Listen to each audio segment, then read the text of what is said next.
یا ودودو کا طاقتور وظیفہ صرف 11 بار پڑھیں، چند گھنٹوں میں آپ کا کام ہو جائے گا انشاءاللہ۔ شروع اللہ کے پاک نام سے جو بڑا مہربان نہایت رحم کرنے والا ہے۔ محترم ناظرین، اللہ تبارک و تعالی کے ناموں میں سے ایک نام ہے یا ودودو، اور یہ اتنا پرتاثیر اور محبت والا نام ہے کہ جو انسان اس نام کی افادیت کو گہرائی کو سمجھ لے تو وہ کبھی پریشان نہیں ہوگا۔ اس کے چاہنے والے ہمیشہ زیادہ ہوں گے، محبت کرنے والے ہمیشہ زیادہ ہوں گے۔ ارشاد باری تعالی ہے کہ اے لوگو، اپنے رب سے ڈرو جس نے تمہیں ایک جان سے پیدا کیا اور اسی میں سے اس کا جوڑا پیدا کیا اور ان دونوں سے کثرت سے مرد و عورت پھیلا دیے۔ ناظرین، آیت میں فرمایا گیا ہے کہ اللہ تعالیٰ نے تمام انسانوں کو ایک جان یعنی حضرت آدم علیہ السلام سے پیدا کیا اور ان کے وجود سے ان کا جوڑا یعنی حضرت حوا رضی اللہ تعالی عنہا کو پیدا کیا، پھر انہی دونوں حضرات سے زمین میں نسل در نسل کثرت سے مرد اور عورتوں کا سلسلہ جاری کیا۔ قرآن مجید میں انسان کی ابتدا، تخلیق کے مراحل اور انسانی نفسیات پر بہت شاندار کلام موجود ہے، اور کیوں نہ ہو کہ انسان کو خدا نے بنایا اور بنانے والے سے زیادہ بہتر کون جان سکتا ہے۔ اس حقیقت کو اللہ تعالیٰ نے خود قرآن کریم میں بیان فرمایا کہ کیا جس نے پیدا کیا وہ نہیں جانتا، حالانکہ وہی ہر باریکی جاننے والا بڑا خبردار ہے۔ ناظرین، قرآن کریم میں انسان کا خدا کی بارگاہ میں مقام، اس کی خوبیاں، خامیاں، مثبت اور منفی پہلو، طاقت اور کمزوری، نیز طاقت کے درست استعمال اور کمزوریوں سے نجات کے طریقے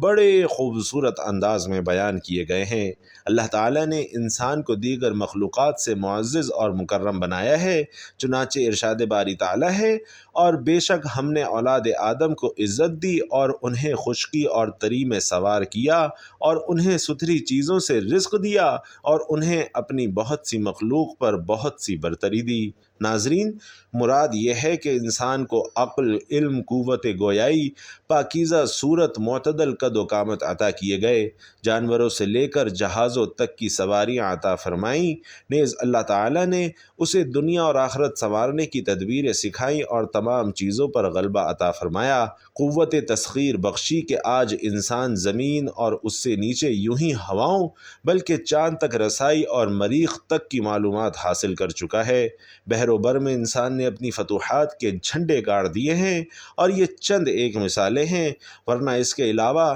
لاکھوں چیزیں اولاد آدم کو عطا فرما کر اللہ تعالیٰ نے اسے عزت اور تکریم سے مشرف کیا ہے اور اسے بقیہ مخلوقات سے افضل بنایا ہے، حتیٰ کہ انسانوں میں افضل ترین ہستیاں یعنی انبیاء علیہم الصلاۃ والسلام تمام فرشتوں سے افضل ہیں اور نیک مسلمان عام فرشتوں سے افضل ہیں۔ سبحان اللہ۔ ناظرین، اگر آپ بھی اللہ تعالیٰ کی ان نعمتوں پر، ان عظیم نعمتوں پر شکر ادا کرتے ہیں تو کمنٹ باکس میں ایک بار پورے خلوص دل کے ساتھ الحمدللہ ضرور لکھ دیجئے تاکہ دوسروں کو بھی ترغیب ہو۔ ناظرین، باطنی کمالات اور فضائل کے ساتھ اللہ تعالیٰ نے انسان کو ظاہری شکل و صورت میں بھی ممتاز بنایا ہے۔ ارشاد باری تعالیٰ ہے کہ بے شک ہم نے آدمی کو سب سے اچھی صورت میں پیدا کیا ہے، یعنی ہم نے آدمی کو سب سے اچھی شکل و صورت میں پیدا کیا، اس کے اعضاء میں مناسبت رکھی، اسے جانوروں کی طرح جھکا ہوا نہیں بلکہ سیدھی قامت والا بنایا،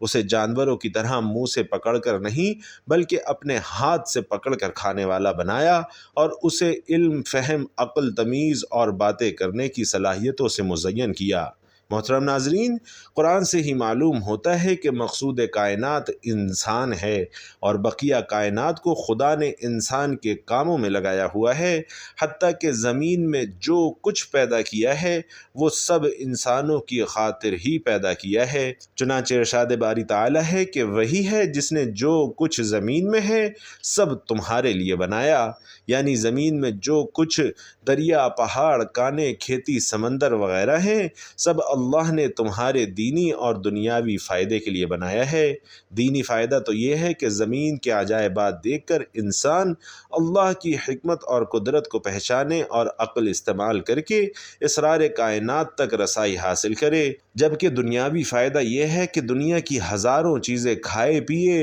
اور اربوں خربوں چیزیں اپنے فائدے میں استعمال کرے۔ پھر صرف زمین ہی انسان کے فائدے کے لیے نہیں بلکہ قرآن کے بیان کے مطابق نظام کائنات کی دیگر عظیم چیزیں جیسے سورج، چاند، ہوا، پانی، دن رات، دریا، نہریں، سمندر وغیرہ بھی خدا نے انسانوں کے کام میں لگائے ہوئے ہیں۔ زندگی گزارنے کے لیے جن جن چیزوں کی حاجت تھی یا مفید تھی اللہ تعالیٰ نے وہ سب انسان کو مہیا فرمائیں۔ الغرض انسان کو اللہ کریم نے اپنے فضل و کرم اور رحمت سے اتنی نعمتیں عطا فرمائی ہیں کہ اگر انہیں گنتی کرنا چاہیں تو شمار نہیں کر سکیں گے، جیسا کہ اللہ پاک خود فرما رہے ہیں کہ اگر تم اللہ کی نعمتوں کو گنو تو انہیں شمار نہیں کر سکو گے۔ محترم ناظرین، قرآن کی آیتیں اور خدا کی عطا کردہ نعمتیں آواز بلند بتا رہی ہیں کہ خدا کی اس عظیم کائنات میں انسان کا مقام، مرتبہ اور حیثیت کتنی عظیم ہے۔ لہٰذا صاحب عظمت کو چاہیے کہ عظمتوں والا طریقہ اختیار کرے، اور وہ طریقہ رب عظیم کے حضور کی بندگی کا طریقہ ہے۔ ارشاد رب کریم ہے کہ مسلمان بھائی ہیں۔ ہمارے پیارے نبی کریم صلی اللہ علیہ وسلم نے مسلمانوں کو ایک دوسرے سے محبت رکھنے کی نصیحت فرمائی ہے، چنانچہ ارشاد فرمایا، یعنی قسم ہے اس ذات کی جس کے قبضے میں میری جان ہے، تم جنت میں اس وقت تک نہیں جاؤ گے جب تک ایمان نہ لے آؤ، اور تم کامل مومن نہیں ہو سکتے جب تک کہ تم آپس میں ایک دوسرے سے محبت نہ کرنے لگو۔ بھائیوں اور بہنوں، انسان کو دوسروں کی طرف سے محبت کے پھول بھی ملتے ہیں جن کی خوشبو سے اس کی زندگی مہک اٹھتی ہے، اور نفرتوں کے کانٹے بھی جن کی وجہ سے اس کا دل چھلنی چھلنی ہو جاتا ہے۔ گھر ہو، دفتر ہو یا کوئی ادارہ ہو، خاندان ہو یا کوئی تنظیم ہو، اسکول ہو یا کالج ہو، مدرسہ ہو یا جامع ہو، ہماری سوشل لائف، ہماری معاشرتی زندگی کو محبتیں آباد کرتی ہیں جبکہ نفرتیں برباد کر دیتی ہیں۔ انسان کو پسند ہے کہ اس سے محبت کی جائے، نہ کہ نفرت کی جائے، اس لیے نفرتیں مٹانی اور محبتیں بڑھانی چاہیے۔ انسان کا رویہ، لہجہ، ملنے کا انداز، خلوص، دلجوئی، اظہار ہمدردی، خیر خواہی کا جذبہ، دکھ سکھ میں ساتھ دینا اس بات کا اشارہ دیتا ہے کہ اسے ہم سے محبت ہے یا نفرت ہے۔ اگر کوئی مسلمان ہم سے محبت رکھتا ہے تو ان محبتوں کو سلامت رہنے کی دعا مانگنی چاہیے، اور اگر خدا نخواستہ ہم سے کوئی اظہار نفرت کرتا ہے تو ہمیں غور کرنا چاہیے کہ آخر وہ ہم سے نفرت کیوں کرتا ہے۔ محترم ناظرین، جس طرح محبت بلا وجہ نہیں ہوتی، اسی طرح نفرت کا بھی کوئی نہ کوئی سبب ضرور ہوتا ہے، اور ان اسباب کو ہم دو طرح سے بیان کر سکتے ہیں۔ اندرونی اسباب جیسے حسد، تکبر، بغض، کینہ وغیرہ، اس وجہ سے بھی نفرت ہو سکتی ہے، لیکن اندرونی یا باطنی اسباب کی حتمی شناخت ہمارے لیے ممکن نہیں جب تک وہ شخص خود اس بات کا اقرار نہ کر لے۔ اگر ہم کسی کو شرعی دلیل کے بغیر حاسد یا متکبر وغیرہ قرار دے دیں گے تو بدگمانی کے گناہ میں پڑ جائیں گے۔ اس لیے اگر محسوس ہو کہ فلاں شخص کسی باطنی سبب سے مجھ سے اظہار نفرت کرتا ہے تو رب کریم کی بارگاہ میں دعا کریں کہ وہ اس نفرت کو محبت میں بدلنے کے اسباب پیدا فرما دے۔ جبکہ ناظرین، دوسری وجہ ہماری بیرونی اسباب ہیں۔ ہماری کسی کمزور اور اخلاق سے گری ہوئی حرکت کی وجہ سے سامنے والا نفرت میں مبتلا ہو سکتا ہے۔ مثلا غور کر لیجئے کہ کہیں ایسا تو نہیں کہ ہم نے اس پر کوئی جھوٹا الزام لگایا ہو، اس سے حقارت والا سلوک کیا ہو، لوگوں کے سامنے اس کی معمولی غلطی پر اسے زیادہ ذلیل کر دیا ہو، اس پر جسمانی تشدد کیا ہو، پیٹھ پیچھے اس کی برائیاں کی ہوں جس کی اسے خبر مل گئی ہو۔ ناظرین کرام، ایسی کئی باتیں ہیں جس کی وجہ سے دوسرا ہم سے بددل ہو سکتا ہے اور ہم سے نفرت کرنا شروع کر سکتا ہے۔ اگر آپ غور کرتے چلے جائیں تو کئی اسباب سامنے آ سکتے ہیں جن کی وجہ سے کسی کو ہم سے نفرت ہو گئی ہو۔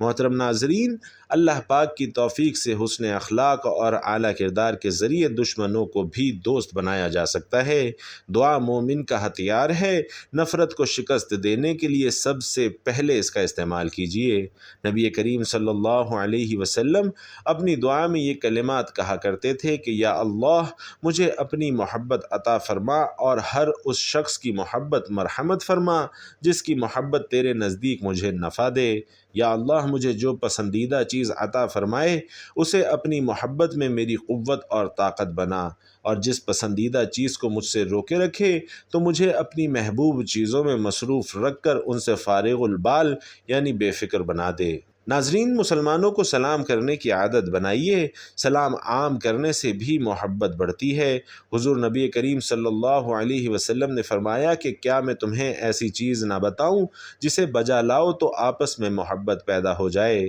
اپنے درمیان سلام کو عام کرو، حسب موقع حسب حیثیت کوئی نہ کوئی تحفہ بھی اپنے مسلمان بھائی کو پیش کرتے رہا کرو۔ تحفہ لینا دینا محبتوں کو پیدا کرتا ہے۔ پیارے آقا صلی اللہ علیہ وسلم نے فرمایا کہ دو اتحابو یعنی آپس میں ایک دوسرے کو ہدیہ دیا کرو، اس سے باہم محبت پیدا ہوتی ہے۔ نبی پاک صلی اللہ علیہ وسلم نے ارشاد فرمایا کہ مسلمانوں کی آپس میں دوستی اور رحمت و شفقت کی مثال جسم کی طرح ہے۔ جب جسم کا کوئی عضو بیمار ہوتا ہے تو بخار اور بے خوابی میں سارا جسم اس کا شریک ہوتا ہے۔ نفرت کا میل معافی کے صابن سے دھل سکتا ہے۔ اس لیے اگر کوئی آپ کی کسی غلطی کی وجہ سے ناراض ہے تو ناظرین اس سے معافی مانگ لیجئے۔ فرمان مصطفیٰ صلی اللہ علیہ وسلم ہے کہ جس نے کسی کی عزت یا کسی اور چیز پر ظلم کیا ہو تو اسے چاہیے کہ اس دن سے پہلے یعنی آج ہی اس سے معافی حاصل کر لے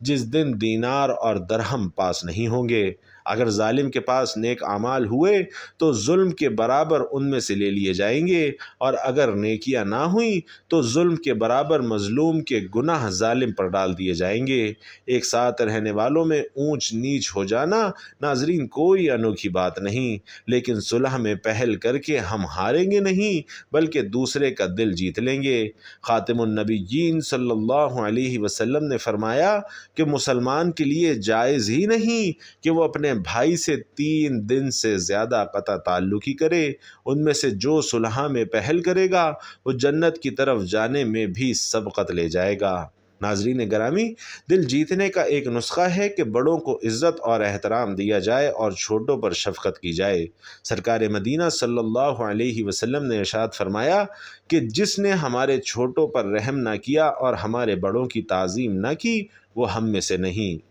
ناظرین، نرمی انسان کو سجاتی سنوارتی اور دوسروں کے دلوں میں محبت پیدا کرتی ہے۔ حضور علیہ السلام نے فرمایا کہ جس چیز میں نرمی ہوتی ہے اسے زینت بخشتی یعنی خوبصورت بناتی ہے۔ عاجزی کرنے سے انسان ڈی گریڈ نہیں ہوتا بلکہ اپ گریڈ ہی ہوتا ہے۔ حضور نبی کریم صلی اللہ علیہ وسلم کا فرمان دل نشین ہے کہ جو اللہ پاک کے لیے عاجزی اختیار کرتا ہے اللہ پاک اسے بلندی عطا فرماتا ہے۔ عزت دو اور عزت لو کا نظارہ دیکھنے کے لیے دوسرے مسلمانوں کو عزت اور احترام دینا شروع کر دیجئے۔ مشہور قول ہے کہ دل میں اترنے کا راستہ پیٹ سے ہو کر گزرتا ہے، پھر مسلمان کو کھانا کھلانا ثواب کا کام بھی ہے۔ اس لیے اچھی اچھی نیتوں کے ساتھ اپنے مسلمان بھائیوں کو کھانا کھلائیے اور اس کے دل میں جگہ پانے کا فائدہ بھی حاصل کیجیے۔ محترم ناظرین، اب چلتے ہیں اپنے عمل کی طرف۔ یا ودودو، چونکہ اللہ کا یہ نام گرامی جو ہے یہ اپنے اندر چاشنی رکھتا ہے، ایک محبت رکھتا ہے، چونکہ اللہ تبارک و تعالی انسان کے دلوں کو جوڑتا ہے اور اللہ چاہتا یہ ہے کہ انسان اس کے ساتھ جڑ جائے۔ اب دنیا کے اندر بھی اللہ تبارک و تعالی نے مخلوقات کو آپس میں جوڑنے کی تلقین فرمائی ہے۔ یا ودودو جو کثرت سے پڑھتا ہے اس کے قلب کے ساتھ مخلوق کے قلوب جڑنا شروع ہو جاتے ہیں، لوگ اس سے محبت کرنا شروع کر دیتے ہیں اور لوگوں کا اس کی طرف رغبت ہو جاتی ہے، لوگ اسے پسند کرنے لگتے ہیں۔ اس کے نقصان دینے والے، برائی کرنے والے، اس کو جو غلط کہنے والے ہیں، اس سے حسد بغض کینہ رکھنے والے ہیں، وہ کم ہونا شروع ہو جاتے ہیں۔ ناظرین، اس نام کی اتنی اللہ رب العزت نے تاثیر رکھی ہے کہ اگر آپ وظائف کی دنیا میں جا کر دیکھیں، اگر سب سے زیادہ جو محبت کے مجرب اعمال ہیں وہ یا ودودو سے تعلق رکھتے ہیں۔ اب انسان چاہتا ہے کہ میری محبت کسی کے دل میں پیدا ہو جائے، چاہے وہ مرد ہو یا عورت ہو، وہ ایک دوسرے کے دل میں محبت پیدا کرنا چاہتے ہیں تو سب سے پرتاثیر اس کا عمل یا ودودو کا ہے۔ ناظرین، یہ عمل اتنا پرتاثیر ہے کہ اگر آپ اس کو پڑھ کر کسی کی طرف پھونکیں گے تو وہ آپ کی طرف راغب ہو جائے گا، مقناطیس کی طرح آپ کی طرف کھینچا چلائے گا۔ اس کی تاثیر اتنی زیادہ ہے کہ آپ سوچ بھی نہیں سکتے، لیکن جائز مقاصد کے لیے استعمال کرنا، ناجائز کے لیے کیا تو الٹا نقصان کا بھی خدشہ ہے۔ یا ودودو اسم کے اندر اللہ نے اتنی تاثیر رکھی ہے، آپ کسی کو کوئی بھی چیز کھلا رہے ہوں تو آپ یا ودودو 11 بار پڑھ کر اس پر پھونک مار دیں، وہ کھلائیں، بہن بھائی ایک دوسرے کو کھلائیں، میاں بیوی کا رشتہ ایک دوسرے کو کھلائے، آپ لوگ دیکھیں گے کہ دلوں سے نفرت نکل جائے گی، محبتیں پیدا ہونا شروع ہو جائیں گی، چونکہ شیطان جنات جو ہیں وہ دلوں کے اندر نفرت کا بیج بوتے ہیں۔ جب انسان یا ودودو پڑھتا ہے یا پھونک کر کسی کو کھلاتا ہے تو اس کے دل میں رغبت دوسرے کے لیے پیدا ہو جاتی ہے۔ اب اگر آپ چاہتے ہیں کہ دوسرا آپ کے لیے بے چین ہو جائے تو آپ یا ودودو کو 1000 مرتبہ پڑھیں اور پڑھ کر دعا کریں اور اس کا تصور کر کر پھونک مار دیں اس پر، اور اگر پلا سکتے ہیں تو کھانے پینے کی چیزوں میں اسے کھلا پلا دیں۔ آپ دیکھیں گے کہ چند دنوں میں وہ آپ کے لیے بے چین ہو جائے گا اور وہ آپ کی طرف راغب ہو جائے گا، اور اگر حاضر ہیں تو کوشش کریں کہ اسے کھلا پلا ہی دیں، اگر بہت دور ہیں تو آپ تصور کر کے پھونک دیں۔ انشاءاللہ اس اسم کے اندر اللہ نے اتنی تاثیر رکھی ہے کہ جب ڈاکو ایک شخص کو قتل کرنے لگے اور اس نے یا ودودو کا آغاز کر کے یا ودودو یا ذی العرش المجید یا ودودو کے ساتھ یہ جملہ اضافہ کر لیں تو آپ اس کی تاثیر دیکھیں گے کہ اللہ کا عرش بھی حرکت میں آ جائے گا۔ اگر آپ کسی کو پلانا چاہتے ہیں تو آپ یہی کلمہ 1000 مرتبہ پڑھیں، یا ودودو یا ذی العرش المجیدی، آپ اس جملے کو 1000 بار پڑھیں، آپ دیکھیں گے کہ وہ شخص، وہ جماعت، وہ فرد آپ کے لیے بے چین ہو جائے گا اور آپ اس کا تصور کر کے پھونکیے۔ محترم ناظرین، اللہ پاک کے اسماء حسنہ کے ذریعے جو دعا کی جائے وہ قبول ہوتی ہے۔ حدیث پاک میں ہے، اللہ کے آخری نبی صلی اللہ علیہ وسلم نے فرمایا کہ اللہ پاک کے 99 نام ہیں، جس نے ان کے ذریعے دعا مانگی تو اللہ پاک اس کی دعا قبول فرمائے گا۔ ام المومنین حضرت عائشہ صدیقہ رضی اللہ تعالی عنہا، طیبہ طاہرہ رضی اللہ تعالی عنہا فرماتی ہیں کہ میں نے بارگاہ رسالت میں عرض کیا کہ یا رسول اللہ صلی اللہ علیہ وسلم، مجھے اللہ پاک کا وہ بابرکت نام سکھا دیجئے کہ جس نام کے ذریعے دعا کی جائے تو اللہ پاک قبول فرماتا ہے۔ پیارے نبی حضرت محمد مصطفیٰ صلی اللہ علیہ وسلم نے فرمایا کہ عائشہ کھڑی ہو جاؤ، وضو کرو، 2 رکعت نماز ادا کرو، پھر دعا مانگنا، میں سنوں گا کہ تم کیسے دعا کرتی ہو۔ سیدہ عائشہ رضی اللہ تعالی عنہا فرماتی ہیں کہ میں نے ایسا ہی کیا، یعنی وضو کیا اور 2 رکعت نماز ادا کی، پھر جب دعا کے لیے بیٹھی تو آقا نامدار صلی اللہ علیہ وسلم نے اللہ کی پاک بارگاہ میں دعا کی کہ الہی عائشہ کو درست دعا مانگنے کی توفیق عطا فرما۔ ناظرین، حضرت عائشہ رضی اللہ تعالی عنہا فرماتی ہیں کہ میں نے یوں دعا کی کہ اے اللہ پاک، تیرے اسماء حسنہ جو ہم جانتے ہیں اور جو ہم نہیں جانتے، میں تیرے ان تمام اسماء حسنہ کے وسیلے سے سوال کرتی ہوں، اور تیرے اس اسم اعظم، اسم اکبر کے ذریعے سوال کرتی ہوں کہ جس نام کے ذریعے دعا کی جائے تو تو قبول فرماتا ہے، اور تجھ سے جو سوال کیا جائے تو تو پورا فرماتا ہے۔ حضرت عائشہ صدیقہ رضی اللہ تعالی عنہا کی یہ خوبصورت دعا سن کر اللہ کے پیارے نبی صلی اللہ علیہ وسلم نے فرمایا، اے عائشہ، تم نے بڑی درست دعا مانگی۔ اللہ پاک سے دعا ہے کہ نیکی کی بات کو سننے، سمجھنے اور اس پر عمل کرنے کی طاقت اور توفیق ہم سب کو مرحمت فرمائے۔ میرا سنانا اور آپ کا سننا اپنی بارگاہ میں قبول و منظور فرمائے، آمین یا رب العالمین۔ محترم ناظرین، آخر میں آپ سے درخواست ہے کہ اللہ تعالیٰ کے 99 ناموں میں سے کوئی بھی ایک پیارا سا نام کمنٹ باکس میں لکھ کر ضرور شیئر کر دیجیے گا۔ اللہ پاک ہم سب کا حامی و ناصر ہو، آمین۔ السلام علیکم ورحمۃ اللہ۔